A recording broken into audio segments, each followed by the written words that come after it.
Those who know me know that I go west quite a bit, run out into West Texas. There's an amazing amount of songs out there.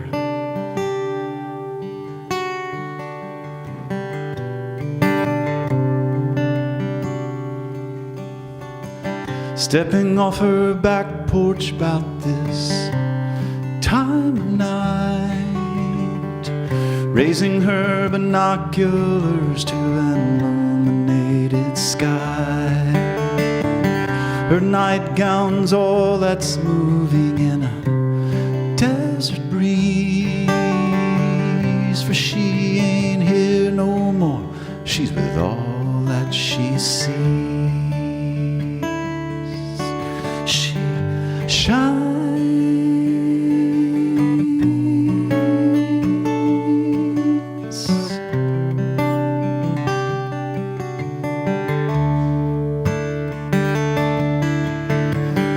from the edge of Aquarius on a full moon.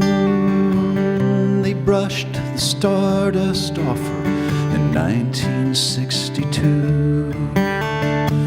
So here's this hippie girl out in the starlight rain, getting soaked to her bones with all from where she came.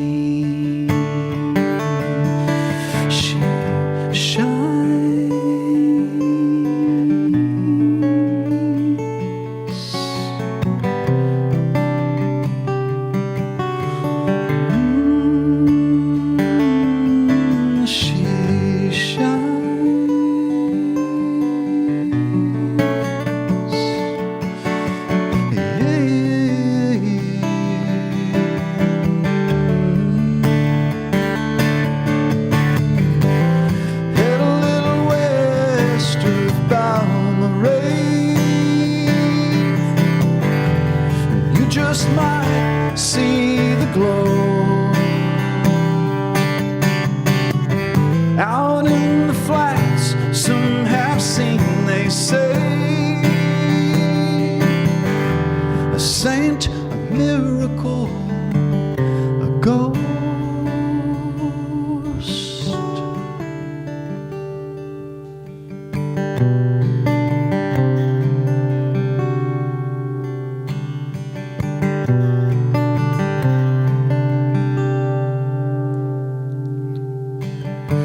Those who believe what's written in the stars, children, madams, and wise men from afar. She's out here holding your hands in the light of years, cosmic mother, lover, traveler far and near.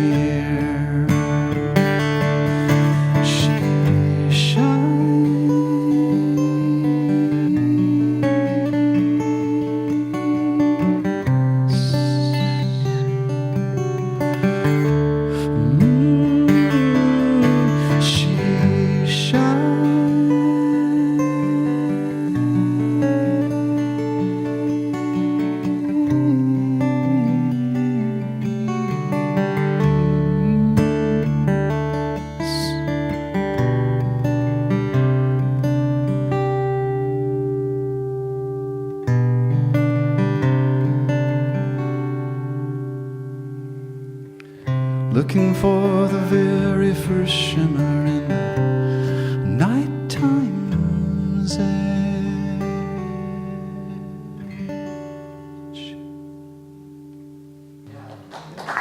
Beautiful.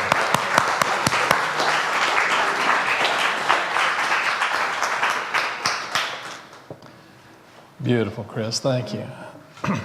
World-class music, right? We are blessed. We are so blessed. And I want you to just look around, because you are blessed. Look at all these amazing, wonderful, beautiful lights that that we all get to come and hang out with. I just think that's cool. I feel blessed.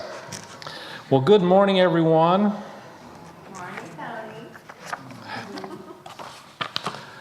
This week, I had some really very interesting insights and experiences and awarenesses, and some of them that kind of shook me up a little bit and kind of made me think about some things. And I was reminded of one of my favorite books of all time, a book called Illusions by Richard Bach. How many of you have actually read that book? I know quite a few have. And also another magnificent book that Ruth Porter shared with me. Ruth didn't know I was going to say this morning, so I'm kind of... Wonderful book called Hypnotizing Maria. And this is another one by Richard Bach. And if you haven't read this one, put it on your list. It's definitely a consciousness shifter. I want to talk a little bit about not just the book, but just some of the things about that and the messages in the book, and not just the book itself, but just some things that have been coming to me lately in different awarenesses and different opportunities and different experiences I've been having. There's a story that I like to tell, and it's about a story of a king who lived in a wonderful, wonderful kingdom. And he was just one of the most beloved kings of all. I mean, all of his people just absolutely loved him. He was so well loved, and because he was so generous and compassionate and caring and so taking care of the people, and they just loved him. They just really did. And he was one of those wonderful, wonderful kings, one of the most wonderful rulers and leaders ever. But he had an enemy. He had a shadow, I guess you might say, an adversary, as Jesus would say. And the adversary one day became very jealous of this king and decided to go down, and the king actually lived up on a hill, in a castle, and just loved to be able to look down and just bless his country and his kingdom, and to see all of the wonderful people. And down in the valley was a wonderful village, and the enemy decided he was going to go and poison the wells of all of the villages in the kingdom. So he went around to all the villages and he put a poison in each of the wells. Now, it wasn't a poison that killed people, but it actually drove them insane. And so they began drinking from the well. And they began drinking from this well. And as they began to drink from the well, they began to look at their king and realize that this was a horrible, horrible, horrible man. That this man was the worst king ever. This man was just terrible, awful. And the king is up on the hill and doesn't really understand and know what's going on. He doesn't realize what's happened. And he's wondering why all of a sudden all of his people no longer are feeling loving toward him, no longer are feeling grateful to him, he no longer has their loyalty, he no longer feels, and he realizes that they're all going insane. And he doesn't know what to do about this. So one day he decides he's going to go down into the village to find out what's going on. And as he's walking around, people are yelling at him and shouting at him and telling him what a horrible, and throwing things at him and what a horrible person he is. And he's just not sure what to do about all this. So he's worn out and he's tired, and he goes and he says, "Oh man, I've got to rest here. And would somebody get me some water?" So someone goes to the well and brings him a drink of water. And the king drinks of the water. And all of the people said, "At last, we have our king back."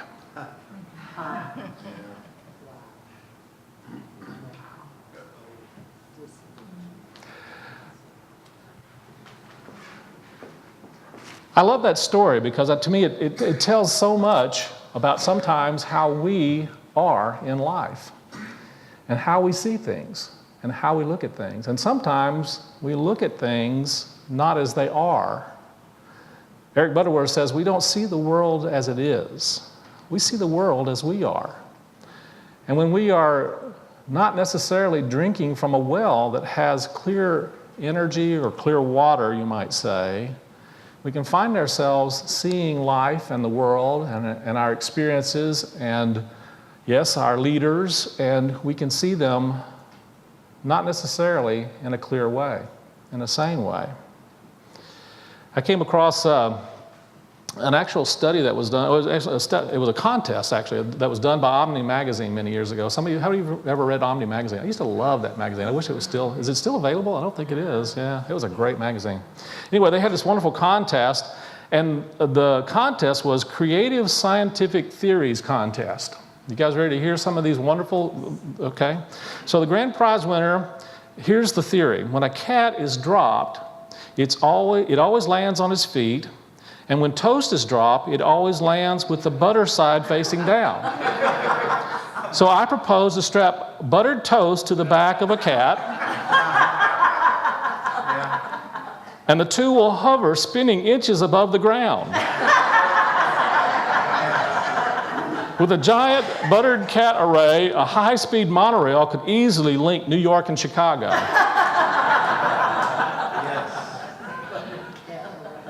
You want to hear some of the runners-up? Oh, there's some great runners-up. If an infinite number of rednecks riding in an infinite number of pickup trucks fire an infinite number of shotguns rounds at an infinite number of highway signs, they will eventually produce all the world's great literature works in Braille.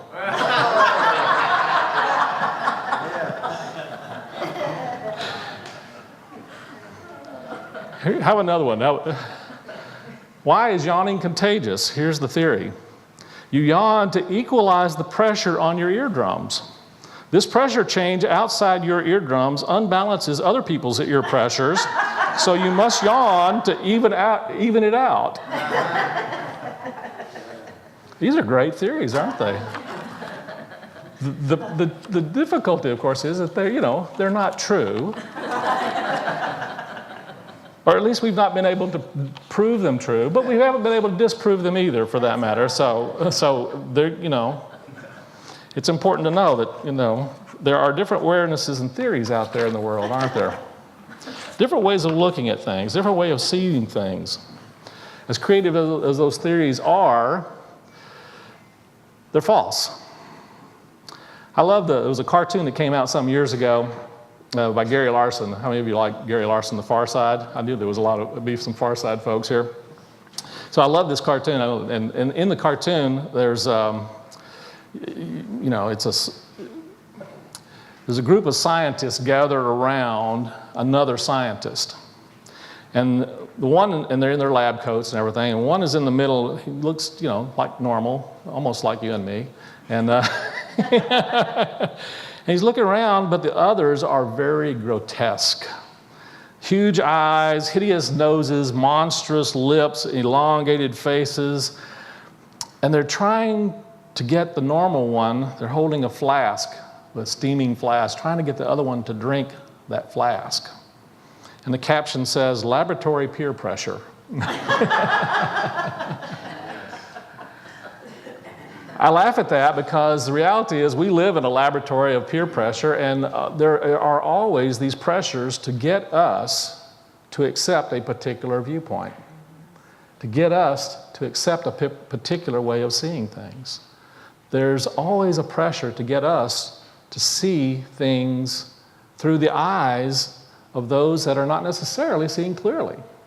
There's always that pressure going on in our lives, isn't there? There's always that pressure going on in our world. I came across another story that I really like, and this was shared by H.A. Ironside. He related to an incident of a Bishop Potter, and Bishop Potter was going on a trip many, many years ago on one of the sailing vessels, not the sailing vessels, but one of the freighter vessels that goes across the ocean, and he normally, when he did travel, he would have his own berth and his own cabin, but this trip, he was required to share a cabin with someone. So as he went to the cabin, he went and inspected the cabin and met his cabin mate, but then decided after meeting his cabin mate, he decided he was going to go to the purser's, and he went to the purser's office and said, "I'd like for you to, I don't usually do this, but I'd like for you to keep my gold and my watch and my valuables in your safe. I know you guys have a safe that you provide for guests, and I've never really done that before, but I just felt like, I needed to do that." I kind of got a look at my cabin mate, and the way he was dressed, I just kind of felt like I wasn't sure I could trust him. And the purser said, "Well, yeah, that's fine, Bishop. We have no problem with that. We'd be glad to do that. In fact, your roommate was just in here a moment ago, said the same thing."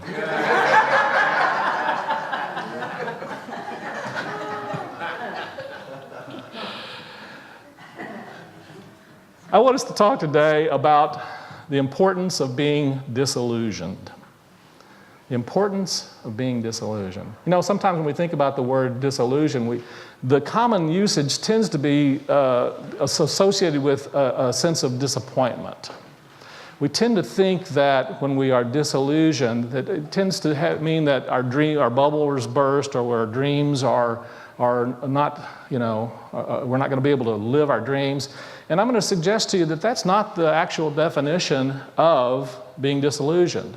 That there's a different way of understanding of being disillusioned. And the definition is to free from or deprive of illusion, belief, idealism, to be disenchanted. To be disenchanted means you're no longer enchanted, right? I was thinking about our story earlier and the enchantment that happened when folks drank from the well.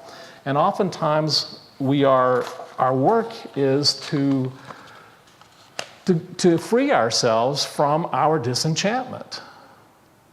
Now, sometimes, we kind of like the idea of feeling enchanted. It can be very magical and be very uplifting, but there's also an enchantment that can be blinding for us, isn't it? There's an illusion in life that we tend to buy into, and there are many illusions, I think would say. When I think about what an illusion is, I looked up the definition, and it's a false appearance. It's a false belief. And so I asked the question for myself, well, what are my illusions? I'm going to ask you to ask yourself the question, what are your illusions? Is there anything that you believe that's false? We don't believe so, do we? That's one of the challenges, isn't it? We believe that our beliefs are true, whether they are or not. Isn't that right? And so part of our spiritual growth, part of our unfolding, part of our awakening is to begin to look at and become disillusioned. To become aware enough so that we can look beyond our own belief systems, especially those that do not ring to be of truth. And as I said before, because we see the world not as it is, we see the world as we are. And that's one of the things that came to me in this amazing work from Richard Bach. There's a wonderful part of this is an awareness that do you realize that, how many of you have ever been hypnotized? If you're not raising your hand right now, you're mistaken. And I'm going to suggest to you that we are all hypnotized. We are all being hypnotized, and part of the spiritual work is to become dehypnotized. We've been hypnotized to believe certain limitations about ourselves, haven't we? We've been hypnotized to believe certain limitations about our world. We've been hypnotized to believe certain ideas that are not based upon spiritual truth. One of those, there's some of the basic human illusions that we tend to all participate in because we are a part of a collective consciousness. We are part of a race consciousness that Charles Fillmore calls it, that we participate in that. And one of the basic illusions is the illusion of lack and scarcity. Albert Einstein said, he said something to the effect that reality is an illusion, but albeit a very persistent one. I'm going to suggest to you that this illusion that we have about lack and scarcity is actually a very persistent one, but it's still an illusion. You know that Americans throw out 27% of the 350 million pounds of food that we buy every year, according to the New York Times? Do you realize that the Earth receives only 1/2 of 1/1000th of the sun's radiant energy? Only 1/2 of 1/100000th. But in just a few days, it gets as much heat and light as could be produced by burning all of the coal and oil and wood on the planet, according to Isaac Asimov. And if the oceans were divided up among all of the people of the earth, every single man, woman, and child would get the equivalent of 110 billion gallons, which is the equivalent of a tenth of a cubic mile of ocean water. If each person were given only fresh water, which makes up only 1.6% of the water on the planet, each would still get 40 million gallons. How much do you drink every day? I don't know that we could possibly drink 40 million gallons in a lifetime. You know? And that's assuming that once you drink it, it's no longer usable. The reality is, we know that it's recycled. It always comes back eventually. So, you know, this idea, this belief system, this illusion that there is lack in our world, in our universe, is just that. And it's important and valuable for us to begin to recognize some of these illusions, to begin to wake up from the dreams of our illusions in life. One of the illusions that we have in life is that of separation and aloneness. Anybody ever experienced that illusion? We do, don't we? We have this belief system that we're separate, and then that kind of translates into also the us versus them. You know, the us versus them game that we play? But in reality, Eric Butterworth says there is an allness within every illness, an all-sufficiency within every appearance of lack, and the joy of the Lord within every moment of sorrow. And so it is an illusion to think and believe that we are separate, that we are lacking, that we are... And so from a standpoint of spiritual truth, part of our work is to wake up from these illusions, isn't it? The still deeper connections between ourselves and the galaxies are being discerned. Astrophysicists studying the chemical composition of stars and biologists investigating the chemical composition of our bodies have found that we are made up of much of the same allotment of elements as in our galaxy. The metals found in trace elements in our bodies appear to have been formed in the explosion of stars that died before the sun was born, and seeding space with the rich metal dust and gas from which our solar system, eventually ourselves, are formed. You're made of stardust. Do you know that? Do you realize that you are actually of the same essence and elements of the stars? And I would take that even further. You are of the same element, and within you, as Abraham Hicks says, within you is the power that creates universes. Within you is the power that creates worlds. And we're one with that. And it's so important for us to let go of our illusions that we're helpless. It's so important for us to let go of our illusions that we are limited, because there's so much amazing and wonderful opportunities for creation working in and through us right now. Do you know that sooner or later, every one of us breathes an atom that has been breathed before by anyone you can think of who's ever lived? Anyone you can think of, you've breathed an atom of them in some way. Michelangelo, George Washington, Moses, yes, and even Adolf Hitler, Attila the Hun, Jesus, yes. We are breathing in essence of their being in every moment. One of the illusions that kind of came to me this week was an illusion. Well, let me just share you an experience I had this week. I had an experience this week of waking up about 4:44 in the morning. Anybody know about that 4:44 in the morning? Yeah. Woke up about 4:44 in the morning, 4:44, and Nick Butnick, who writes about angels, says that's the time that angels come to deliver their message. There's some significance to that, and I'm going, okay, well, maybe that's true. I'm open to that possibility. You know, to me, angels are simply messengers from the divine. And so I kind of was half awake, half asleep, and I said, okay, well, it's 4:44. What's the message? Give me the message so I can go back to sleep. And I heard very clearly, get up and write this down. And I went, now?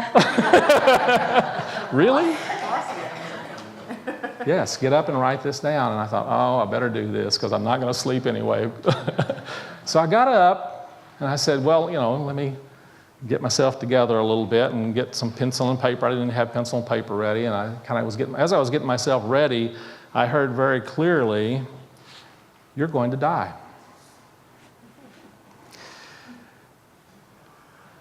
You're going to die. And I went, okay.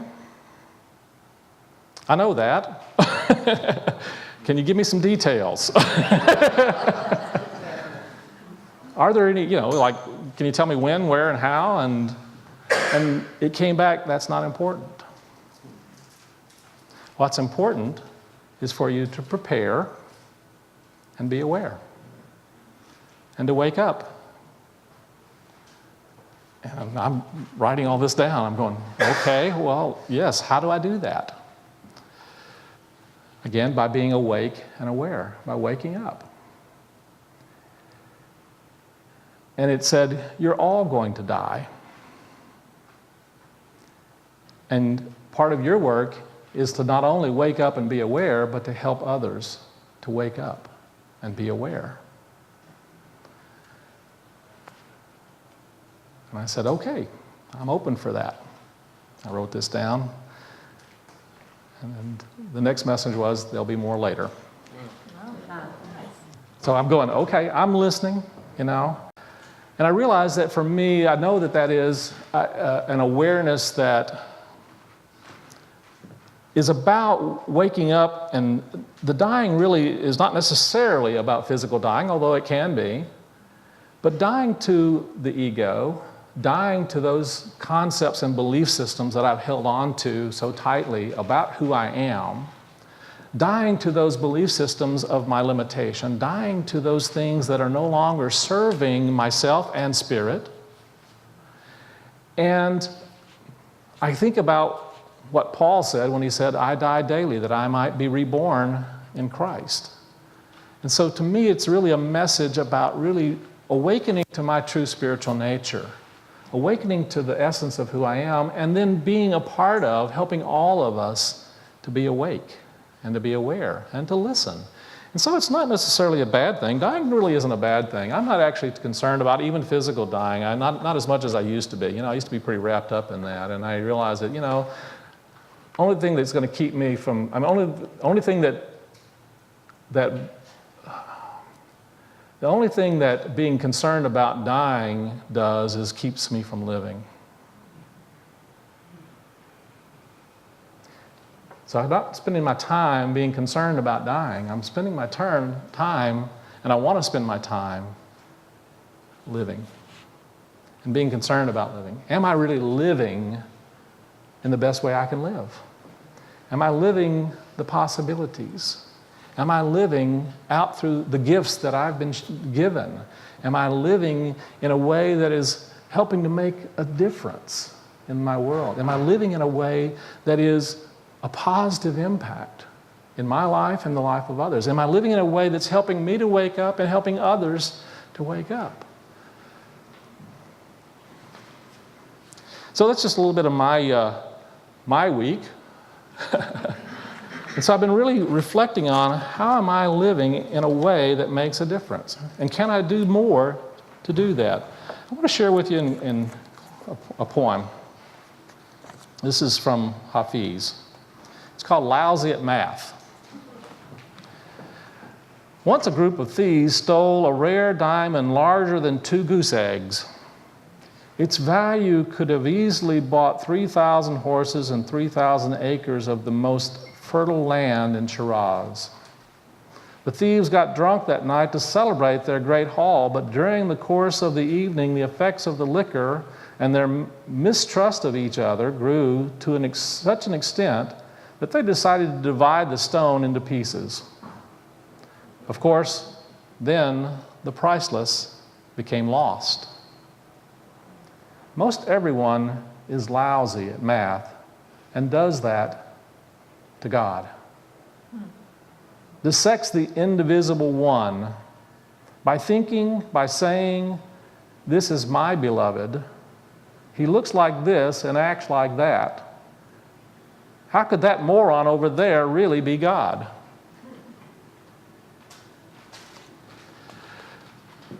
When I think about my illusions, I realize that I have illusions of lack. I have illusions of fear. I have illusions of separateness. I have illusions even of illnesses. But I'm waking up to the understanding that these are all mirages. You know what a mirage is, right?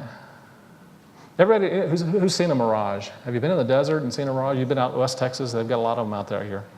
Have you ever looked at a mirage and you thought it was a lake? You thought it was a body of water? The reality is there's something there. See, an illusion is not necessarily meaning that there's not something there. There is something there, but it's not what we think it is. Isn't that true in our lives? Isn't that true of all of our illusions? There's something there, but it's not what we think it is. There are energies emanating off of the hot desert that creates an illusion of water. And there are energies that are emanating in our life that create the illusion of separateness, that create the illusion of them and us, that create the illusion of death, that create the illusion of illness, for that matter. But it's not what we think it is. It's not what we think it is. And I want to close with a way for us to really look at and begin to shift and see the world. I know many of you know this one. It's one of my favorites. It's from The Little Prince. And now here is the secret. A very simple secret. It's only with the heart that one sees rightly. What is essential is invisible to the eye. I'm going to invite you this week to really take some time to reflect on, to meditate on, and ask yourself the question, what are the illusions that I have accepted about myself, about my world? And am I willing to look beyond the appearances with my heart and see the love that's there? Have a great week.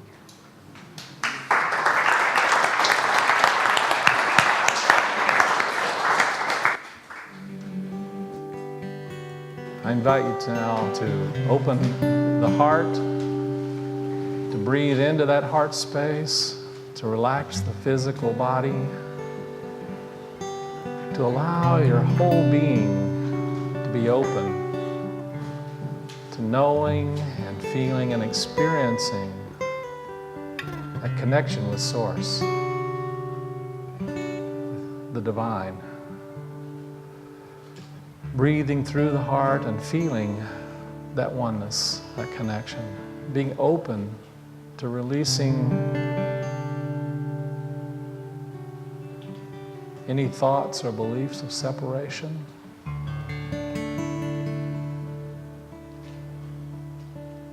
Being open and receptive to releasing any fears of lack.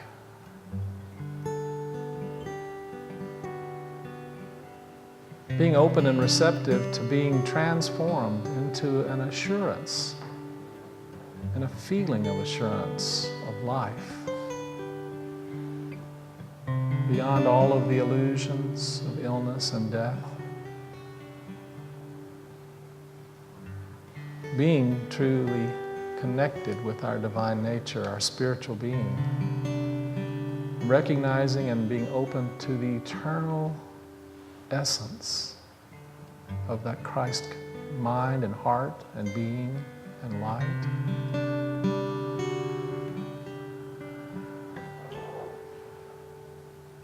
And giving thanks for the opportunities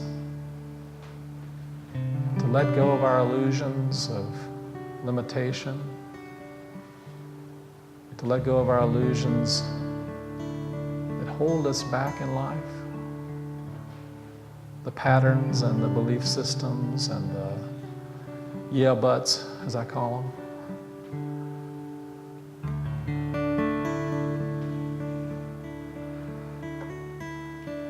And when you breathe into that heart space, just allow yourself to feel a fullness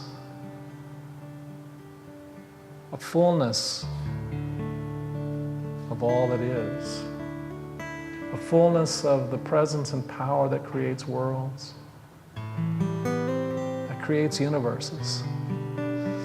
Breathing in and feeling a fullness of all of the essence of good. And being willing to release any of the places where it feels stuck, that's blocked, or where there's some care or concern, into that knowing.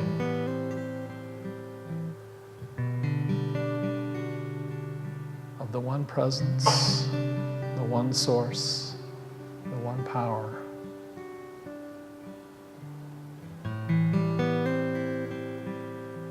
And feel a feeling of gratitude, of deep appreciation and gratitude for the amazing light and awake consciousness of oneness.